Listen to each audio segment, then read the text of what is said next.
प्रायोजक है दगरू सेठ jewellers, GM road near radio station.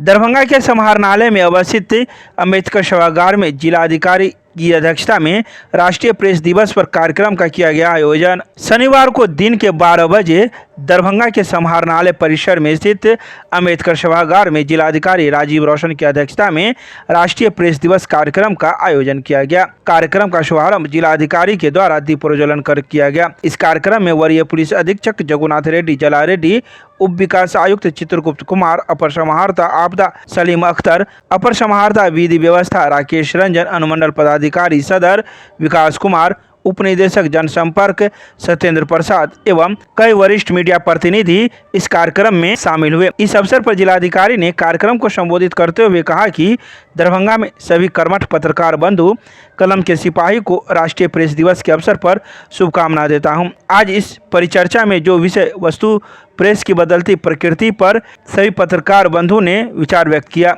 Darbhanga के पत्रकारिता को किस दिशा में ले जा सकते हैं, क्या चुनौतियां हैं और क्या हम कल का दरभंगा देखना चाहते हैं, उसमें पत्रकारिता की क्या भूमिका होनी चाहिए, इस सब बिंदुओं पर भी सभी पत्रकार बंधुओं ने अपनी अपनी राय रखी। सभी कर्मठ पत्रकार कलम के सिपाही को मैं राष्ट्रीय प्रेस दिवस की शुभकामना देना चाहूँगा। अभी आप लोगों ने इस परिचर्चा में जो विषय वस्तु है प्रेस की बदलती प्रकृति, आप लोगों ने अपने विचार रखे। इस विषय वस्तु से अलग भी दरभंगा की पत्रकारिता को हम किस दिशा में ले जा सकते हैं, क्या चुनौतियां हैं और क्या हम कल का दरभंगा देखना चाहते हैं और उसमें पत्रकारिता की क्या भूमिका होनी चाहिए, इन सब बिंदुओं पे आपने अपनी राय रखी है। और यहाँ जितने भी लोग उपस्थित हैं इस विमर्श में, इस संवाद में, निश्चित रूप से उन्हें इसका लाभ मिला है और आगे भी हम लोग आप लोगों के साथ जुड़े रहेंगे। ये विचार विमर्श, ये संवाद कई बार नई दिशा खोलता है, कई बार हम जान पाते हैं, हम समझ पाते हैं समाज को और विकास के लिए नई रूपरेखा बनाने में। कुछ लोगों ने उसे प्रेशर वॉल्व के रूप में भी बताया कि हमें पता चल जाता है कि कहां हमें सबसे पहले उसको हैंडल करना है, टैकल करना है, समस्या क्या है, लोगों की सोच क्या है, तो हमें ये जानकारी भी मिलती है। आप देखेंगे कि ये जो प्रेस दिवस है, राष्ट्रीय प्रेस दिवस 16 नवंबर को मनाया जाता है। हम लोगों का जो प्रेस काउंसिल ऑफ इंडिया है उनके साथ उनके द्वारा जो है इस तिथि को निर्धारित किया गया और संविधान में इसकी व्यवस्था की गई है। जैसा कि अभी विपिन जी बता रहे थे, ये जो अभिव्यक्ति की स्वतंत्रता है वो तो सब नागरिकों को प्राप्त है, प्रेस के लिए कहीं ये अलग नहीं है। मैं आपको बताऊं कि ये बहुत बड़ी बात है। ये हम लोगों के पास अभिव्यक्ति की स्वतंत्रता जो है वो हमारे लोकतंत्र का आधार है, वो सबों के पास उपलब्ध है और प्रेस को भी उसी से शक्ति मिलती है कि हम अपने विचार रखने के लिए, अपनी अभिव्यक्ति प्रकट करने के लिए, समाज की, देश की, राज्य की जो समस्या है उसे उजागर करने के लिए और सकारात्मक विमर्श के माध्यम से हम भविष्य की भी नींव रखते हैं और उसके बारे में भी परिचर्चा करते हैं। मारपीट को लेकर विश्वविद्यालय थाने में एक महिला के द्वारा दिया गया आवेदन, मामला हुआ दर्ज, पुलिस जांच में जुटी। शनिवार को शाम में 5 बजे विश्वविद्यालय थाना में वार्ड नंबर 14 के गंगवारा मोहल्ला की रहने वाली तनुजा देवी ने मारपीट को लेकर एक आवेदन दिया है, जिसमें उन्होंने कहा कि मेरे पुत्र के साथ कुछ लोगों के द्वारा मारपीट की गई है और उसे जख्मी कर दिया गया है। इसके अलावा मेरे घर पर भी आकर ही कई लोगों ने हल्ला हंगामा किया और जान से मारने की धमकी दी। आइए सीधे सुनाते हैं क्या कुछ कहती है महिला मीडिया को। मेरे बेटा का कॉल किया था विनीत मंडल 11 तारीख को शाम में, रात में, उसको धमकी दिया। उसको धमकी देने के बाद तो फिर उनके पापा गए घर पर उसको समझाने के लिए, ऐसे ऐसे बात है, तुम्हारा बेटा धमकी देता है मेरे बेटे को। तो बोले ठीक है देखते हैं। उसके 14 तारीख के शाम में वो लोग मेरे बेटे के साथ मारपीट किया 8 नाका के पास, और उसका गले में चैन था सो छीन लिया। छीनने के बाद पिस्तौल भिड़ा दिया, बोला कि सबको तुम्हारे सब पूरे खानदाने को जान से मारा। हाँ, और बेटा का इलाज करवाए थे? हाँ, तो ले गए थे हॉस्पिटल, ले गए PMC में, उसका इलाज कराया है। अभी आप कहाँ हैं? थाना पर थाना- केस किए हैं? केस किए हैं, थाना पर आए हैं। आप अपना नाम बताइए। तनुजा देवी। अच्छा, मारपीट कौन कौन किया? मारपीट कौन कौन आदमी किया था? कौन कौन आदमी था उसके साथ? विनोद मंडल, ऋतिक मंडल, सोनू मंडल, और इसका क्या नाम है? और विवेक अनेक मंडल। और अनेक आदमी सब रहा। हाँ, टोटल कितने आदमी लोग था? 10-12 आदमी। किनके साथ मारपीट हुआ? आपका लड़का क्या नाम है? आशीष राज के साथ। क्या नाम है आपका? मेरे तनुजा देवी। कहाँ घर? गंगवारा ठीक।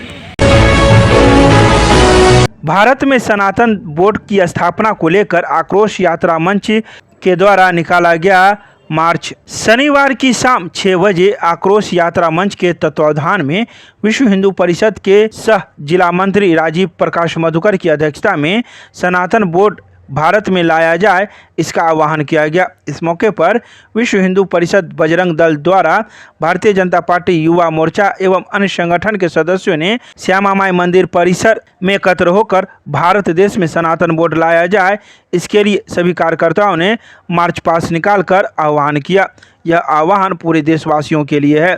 तो वहीं इस मौके पर मौजूद लोगों ने कई बातों की चर्चाएं की। आइए सीधे सुनाते हैं क्या कुछ कहते हैं मौके पर मौजूद लोग। आक्रोश यात्रा मंच लगातार विभिन्न मुद्दों पर, जो भी मुद्दा सनातन के विरोध में देश में कहीं भी होता है, वहाँ दरभंगा में लगातार हम लोग कई महीनों से लगातार इस मंच के बैनर तले अपनी आवाज़ को बुलंद करने का कार्य राजीव प्रकाश मधुकर जी के नेतृत्व में हम सभी युवा साथी सनातन प्रेमी लोग करते हैं। आज सनातन बोर्ड इस देश में अल्पसंख्यकों को बोर्ड है, लेकिन बहुसंख्यक समाज के लिए बोर्ड का वो नहीं है। तो हम लोग इस बैनर के माध्यम से सनातन बोर्ड देश में निर्माण हो, अपनी सरकार से इस बात का मांग करना चाहते हैं। क्या नाम हुआ? बालेंदु झा। ये प्रोटेस्ट नहीं है, ये आह्वान है सभी सनातनियों के लिए पूरे भारतवर्ष में। जिस प्रकार भारत में रहकर अनेकों प्रकार के संविधान के तहत भारत में जो अदर धर्म के लोग अपना संविधान चला रहे हैं, तो हम भारतीय हिंदू होने के कारण, सनातनी होने के कारण हम लोगों का हिंदू बोर्ड, सनातन बोर्ड क्यों नहीं है?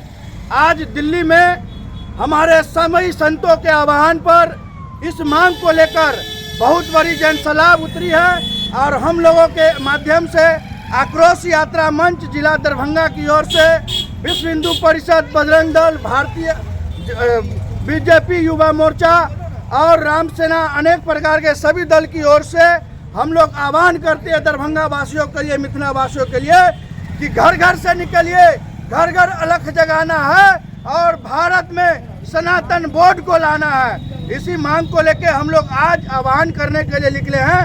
अब हम लोग यह आह्वान करके आगे का कार्यक्रम भव्य रूप से करेंगे, इसीलिए आज हम लोग यह मार्च निकाले हैं। कहाँ से निकाले हैं मार्च? ये श्यामा माई मंदिर परिसर से निकाले हैं और चौतरफा रम घूम के हम लोग आए हैं और पुनः यहीं समाप्त करेंगे। क्या नाम हुआ? राजीव प्रकाश मधुकर, विश्व हिंदू परिषद सह जिला मंत्री दरभंगा। हायाघाट के पूर्व विधायक अमरनाथ गामी ने शिवाजी नगर स्थित अपने आवास पर की प्रेस वार्ता, दी कई बातों की जानकारी। शनिवार को दोपहर 2 बजे हायाघाट के पूर्व विधायक अमरनाथ गामी ने दरभंगा के शिवाजी नगर में स्थित अपने आवास पर एक प्रेस वार्ता की, जिसमें उन्होंने कहा कि अखिल भारतीय हिंदू जागरण सेवा समिति सामूहिक हनुमान चालीसा पाठ भंडारा के माध्यम से समतामूलक समाज की स्थापना के लिए एक प्रयास प्रारंभ किए थे। उन्होंने बताया कि इस संस्था में बजरंगबली अध्यक्ष हैं। सारे सदस्य सामूहिक नेतृत्व में आयोजन संचालित करते हैं। जाति भेद, ऊंची नीच की भाव को मिटाकर हिंदू हिंदू एक हैं, वैसा व्यवस्था दिया गया है। सामूहिक हनुमान चालीसा में जहां पंडित गिरधर गोपाल मंत्रोच्चारण करते हैं, वहीं पवनराज भजन गाते हैं, उद्घोषणा सुधाकर यादव करते हैं। इसके अलावा उन्होंने कई बातें कही। उन्होंने यह भी कहा कि शनिवार आज के दिन 123वां सामूहिक हनुमान चालीसा पाठ भंडारा का आयोजन है, जो लगातार 16 जुलाई 2022 से प्रत्येक सप्ताह अनवरत जारी है। साथ ही उन्होंने कहा कि 11 दिसंबर बुधवार के दिन सामूहिक विवाह का भी आयोजन करवाने जा रहे हैं। आप लोगों के माध्यम से समाज में आह्वान करते हैं कि जरूरतमंद कन्या की खोज में समिति को मदद करे। इसके अलावा उन्होंने कई बातें कही। आइए सीधे सुनाते हैं क्या कुछ कहते हैं प्रेस वार्ता के दौरान पूर्व विधायक अमरनाथ गामी। और आज के प्रेस कॉन्फ्रेंस के माध्यम से आह्वान भी करते हैं, आप साथ आइए और इस काम में हमको सहयोग कीजिए। और कोई विषय आप लोग के मन में हो, रिलीज में मेरा संपर्क नंबर दिया हुआ है। एक बात का जिक्र आप लोग नहीं कर रहे हैं, उसका हम ही उत्तर दे देते हैं। ये जो अखिल भारतीय हिंदू जागरण सेवा समिति नाम है, धर्म के साथ सेवा की ओर जा रही है। ये जाति धर्म से ऊपर उठकर कन्या का विवाह किसी जाति किसी धर्म के हो, उन्हीं के विवाह का जो पद्धति है उसी अनुसार आयोजन करेगी। कोई एक केवल अपने अलग अलग धर्म का भी प्रेस रिलीज में जिक्र है, ये दिमाग में रखिएगा। हिंदू जागरण सेवा समिति केवल हिंदू की बात नहीं किया है, संपूर्ण मानव कल्याण की बात है।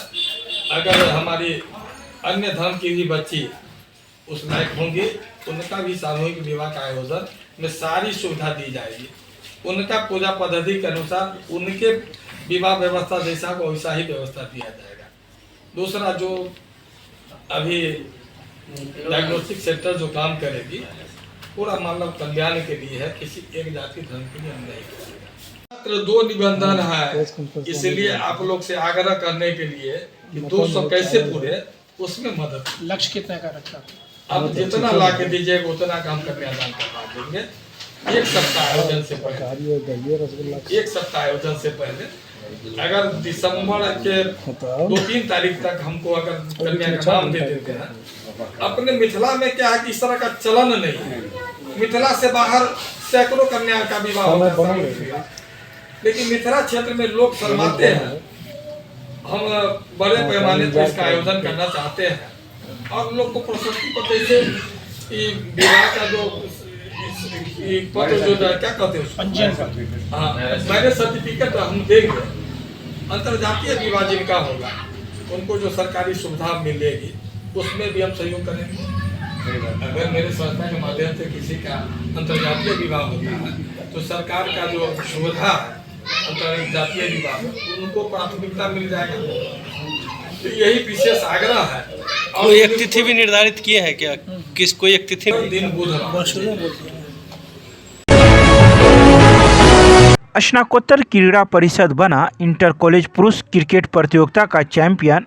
राहुल रमन बने मैन ऑफ द मैच और मोनू कुमार बना man of the series. Begusarai जिला अंतर्गत बरौनी स्थित APSM महाविद्यालय द्वारा 12 नवंबर से लेकर 16 नवंबर तक मिथिला विश्वविद्यालय के पुरुष क्रिकेट प्रतियोगिता 2024-25 अंतर महाविद्यालय क्रिकेट प्रतियोगिता पुरुष के फाइनल मैच में स्नातकोत्तर क्रीड़ा परिषद दरभंगा की टीम ने बरौनी स्थित APSM महाविद्यालय को 2 विकेट से पराजित कर शील्ड अपने नाम किया। इस बारे में परिषद अध्यक्षा डॉक्टर प्रियंका राय ने हर्षित होकर बताया कि इस प्रतियोगिता में मधुबनी जिले के RK कॉलेज, GN कॉलेज तथा दरभंगा के MLSM कॉलेज व स्नातकोत्तर क्रीड़ा परिषद भाग लिया था। तो वहीं स्नातकोत्तर क्रीड़ा परिषद की टीम ने निर्धारित 163 रन के लक्ष्य को 18.3 ओवर में 8 विकेट के बिना नुकसान पर प्राप्त कर इस प्रतियोगिता में चैंपियन बनी। तो वहीं इसको लेकर मिथिला विश्वविद्यालय प्रशासन ने शनिवार की शाम 5:30 बजे प्रेस रिलीज जारी कर दरभंगा के मीडिया को जानकारी प्रदान की।